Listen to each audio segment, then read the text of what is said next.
Monday's not coming. Okay, you guys.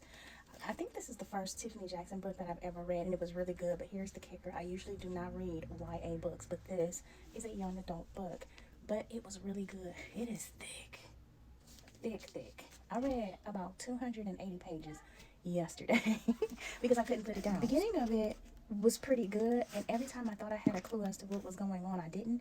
It's almost like a mystery. It doesn't say exactly what it is. It turns out to be kind of sad. However, there are some questions I have for Tiffany D. Jackson. Either I read and skimmed some of the pages and didn't realize, but I'm trying to figure out how the buzz made sense. For those of you who read it, I want to know what the buzz was and how that connected, because when that started to come into play, I'm like, where did it come from originally? The second thing, I thought that when the parents said that, maybe we can all, get healing at the same time, that this was going to be in relation to the four angels, and she made this up in her mind. I got a whole alternative ending, okay? Where she made this up in her mind and she was really in the crazy home. But that is not what happened. I don't want to spoil this for you, but I promise you, if you pick this up, you will not be able to put this down. And if you love yourself a good mystery, you will really find this to be very interesting. It's got some triggers in there, and it's a lot, but don't read this at night. Like, don't read the ending at night, because to me that will stick with you. I should not have done that, but I'm gonna give this about an 8.9 out of 10.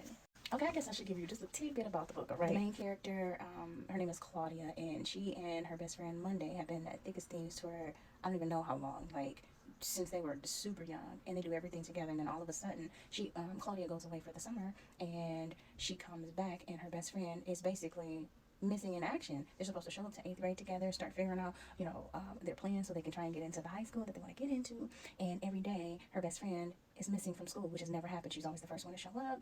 They do everything together. They call, they, chat, they talk, all of the things. But her best friend never wrote her over the summer when she was gone, which was one red flag. And so she continued to go through middle school and 8th grade by herself, dealing with, all of the bullies and all of the things. She was doing it by herself. She had no other friends but the best friend Monday. And she runs into her siblings, and no one seems to have any answers.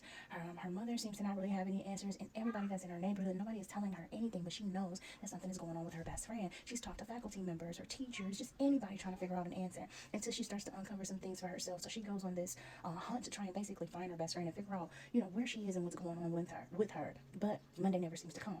The next day, the next month, she's just not around.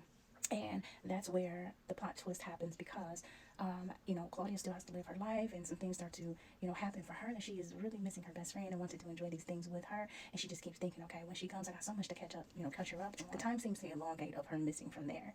I will not tell you what happened in the book at all, in terms of how she goes missing, or if she gets found, or what happens when, or any of that. I just want you to know that you will read some pieces in this book that could potentially make you cry very hard, because it is extremely sad. Okay, all right.